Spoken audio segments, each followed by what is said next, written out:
एक बार जब आप बोधगया की सीमाओं में कदम रखते हैं तो माहौल में ही एक अलग सी शांति महसूस होती है।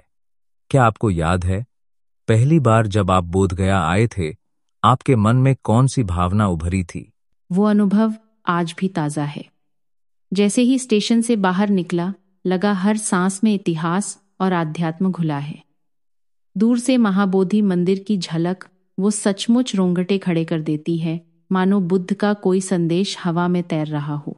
बिल्कुल, वो मंदिर की पहली झलक ही तो अलग दुनिया में ले जाती है।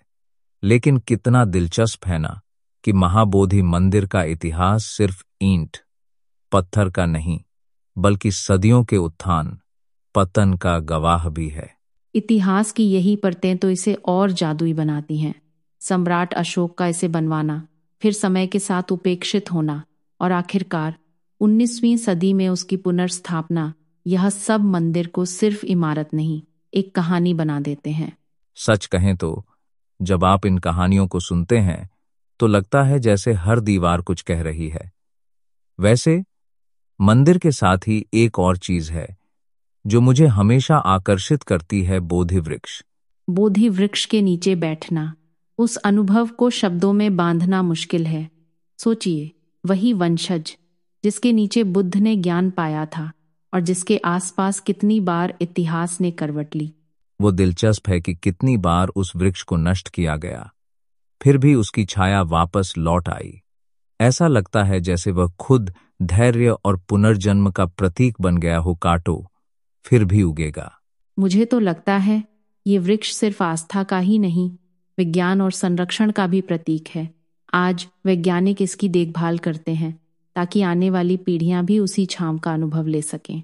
क्या आपको याद है जब बच्चों का पूरा ग्रुप वहां खेल रहा था और एक बुजुर्ग आकर बस शांति से ध्यान में बैठ गए? उस जगह की ऊर्जा में उम्र, धर्म या भाषा का फर्क जैसे मिट सा जाता है। बिल्कुल, वहां सिर्फ इंसान रह जाता है और एक गहरी स्थिरता। वैसे मंदिर और वृक्ष के इर्द गिर्द ही नहीं, पूरे बोधगया में अब वैश्विक रंग भी घुल गए हैं। हाँ, ये बात मैंने भी नोटिस की है। थाईलैंड, जापान, भूटान, अलग अलग देशों के मठ, हर कोना जैसे नई संस्कृति की कहानी कहता है और साधकों की विविधता देखकर लगता है कि बोधगया सचमुच वैश्विक केंद्र बन गया है। मुझे याद है, पिछली बार विपश्यना शिविर में मेरी बगल में जापान से आए एक साधक बैठे थे। भाषा अलग, लेकिन आंखों में वही शांति की तलाश। वो कहते भी थे, यहाँ कुछ तो है जो सबको जोड़ देता है। ये सांस्कृतिक मेल जोल सचमुच कमाल का है। और देखिए, ध्यान शिविर हो या बस बोधि वृक्ष के पास बैठना, हर किसी का अनुभव थोड़ा अलग, लेकिन भीतर से एक ही। एक बार तो मैंने देखा, एक ग्रुप सिर्फ घंटों तक मंदिर के चारों ओर पद परिक्रमा कर रहा था। कोई शोर नहीं, बस अपने अपने मन की यात्रा। इससे मुझे याद आया कि बोधगया का आकर्षण सिर्फ मंदिर तक सीमित नहीं। ये सच है, मंदिर परिसर के अलावा भी यहाँ कई जगहें हैं, जैसे मुचालिंदा झील। वहां की कथा सुनते ही मन में सवाल उठता है, आखिर तूफान और नागराज की कहानी में क्या संदेश छुपा है? उस कथा में मुझे हमेशा ये खूबसूरती दिखती है कि संकट के वक्त भी प्रकृति और प्राणीजन बुद्ध की रक्षा के लिए आगे आए। ये हमें आज भी सिखाता है, परिस्थितियों से घबराओ मत, हर मुश्किल में कोई न कोई सहारा मिल ही जाता है। महाबुद्ध प्रतिमा की बात करें तो उसकी ऊंचाई देखकर ऊपर आसमान को निहारना वैसे ही है जैसे अपने भीतर झांकना। वहां खड़े होकर लगता है शांति ऊंचाई में नहीं, भीतर के संतुलन में है। और दुंगेश्वरी गुफाओं का माहौल तो कुछ अलग ही है।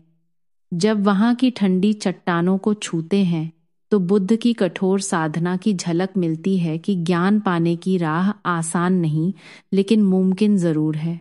इन सब जगहों की खास बात है कि यहाँ हर कोई अपनी तरह से जुड़ सकता है, कोई कथा में, कोई ध्यान में, कोई बस चुपचाप बैठकर। और शायद इसी में बोधगया की असली खूबसूरती छुपी है। हर यात्रा के बाद मुझे यही लगता है, बोधगया में इतिहास, आस्था और संस्कृति एक साथ सांस लेते हैं।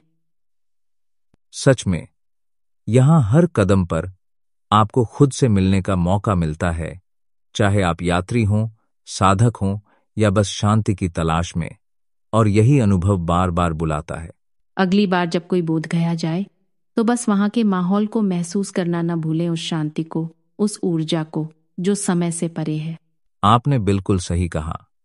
यही तो सेक्रेड जर्नीज की खूबसूरती है। हर यात्रा में बाहर के साथ साथ भीतर भी सफर चलता है।